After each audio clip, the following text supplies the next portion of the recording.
Hello, welcome to പുന്നീസ് lakh time. നമുക്കിന്നൊരു വാളക്കറി വെക്കാം കേട്ടോ. വാളയെന്ന് പറയാൻ 2 ടൈപ്പ് വാളയുണ്ട്. ഇതിൽ ഇനി പാമ്പാടയെന്നും പറയും, വാളയെന്നും വിളിക്കും. നമ്മൾ വാളക്കറി വെക്കാം. വാളക്കറി നമുക്ക് മല്ലിയും മുളകും ചൂടാക്കി വയ്ക്കാം കേട്ടോ.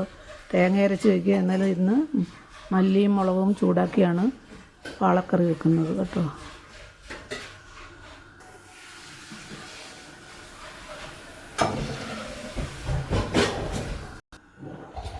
നമുക്ക് ആദ്യം കോക്കനട്ട് ഓയിലിൽ ഈ ഉള്ളിയും പച്ചമുളകും വേപ്പിലയും വെളുത്തുള്ളിയും എല്ലാം ഒന്ന് വഴറ്റിയെടുക്കാം.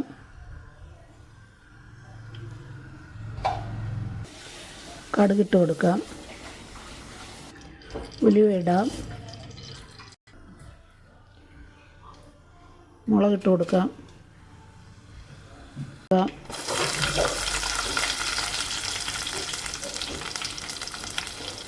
ഇഞ്ചി ഇടാം. പച്ചമുളക് ഇട്ട് കൊടുക്കാം. വേപ്പില, ഉള്ളി,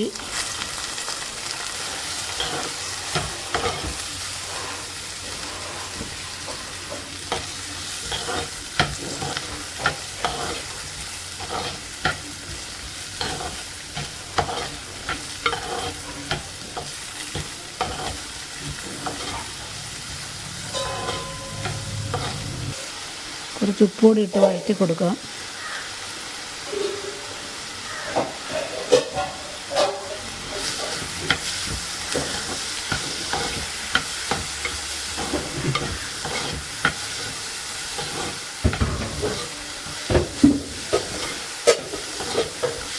തക്കാളി ഇട്ട് കൊടുക്കാം.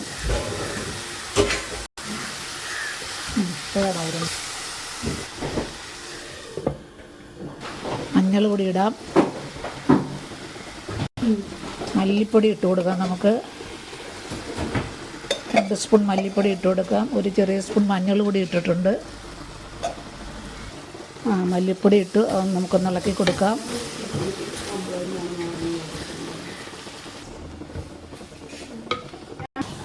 മുളക് പൊടി ഇട്ട് കൊടുക്കാം. നമുക്ക്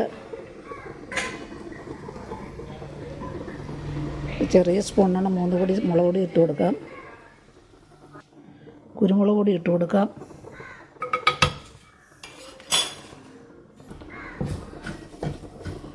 എല്ലാം കൂടെ നന്നായിട്ടെല്ലാം ഒന്ന് ചെറുതായിട്ട് മൂപ്പിച്ചെടുക്കാം. പൊടികളുടെ പച്ചമണം മാറാനായിട്ട് മൂപ്പിച്ചെടുക്കാം.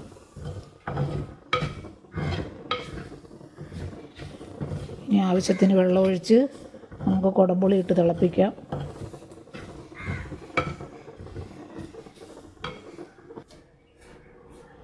ആവശ്യത്തിന് വെള്ളം ഒഴിച്ച് കൊടുക്കാം.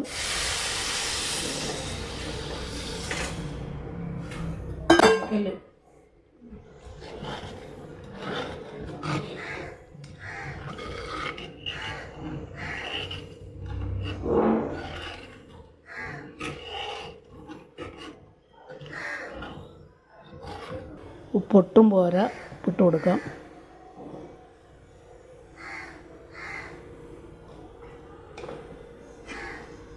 ഇനി നമുക്ക് കുടംപുളി കഴുകിയിട്ട് കൊടുക്കാം. ഒരു 3-4 കഷ്ണം കുടംപുളി കൂടെ കഴുകിയിട്ട് കൊടുക്കാം. കുടംപുളി ഇടാം.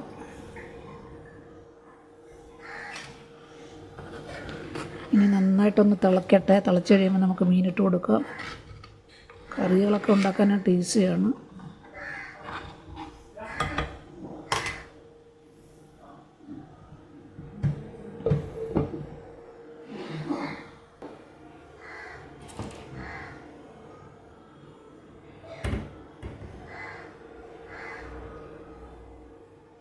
നമുക്ക് അരപ്പ് തിളച്ചൊന്ന് നോക്കാം. തിളച്ചെങ്കിൽ മീനിട്ട് കൊടുക്കാം. നന്നായിട്ട് തിളച്ചിട്ടുണ്ട്.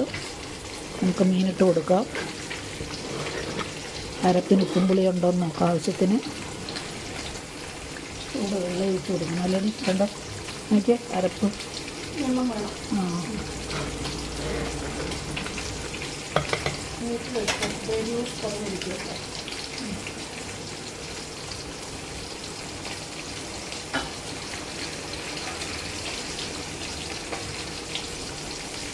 അരപ്പ് നന്നായിട്ട് തിളച്ചിട്ടുണ്ട്. നമുക്ക് കഴുകി വാരി വെച്ചിരിക്കുന്ന മീനിട്ട് കൊടുക്കാം.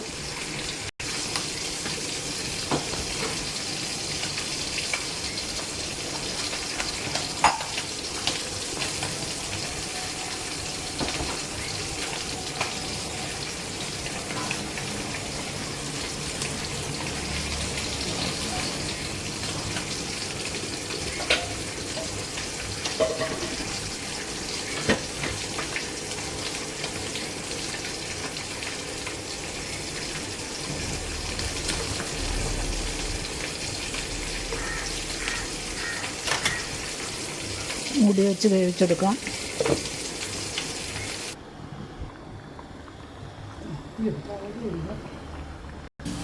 അങ്ങനെ നമ്മുടെ വാളക്കറി ശരിയായോ നോക്കാം. നന്നായിട്ട് വെളിച്ചെണ്ണയെല്ലാം ഒഴിച്ചിട്ടുണ്ട്. ആവശ്യത്തിന് ഉപ്പുണ്ട്, പുളിയുണ്ട്, ആവശ്യത്തിന് ഗ്രേവിയുണ്ട്. നമ്മളെ വാളക്കറി റെഡി കേട്ടോ.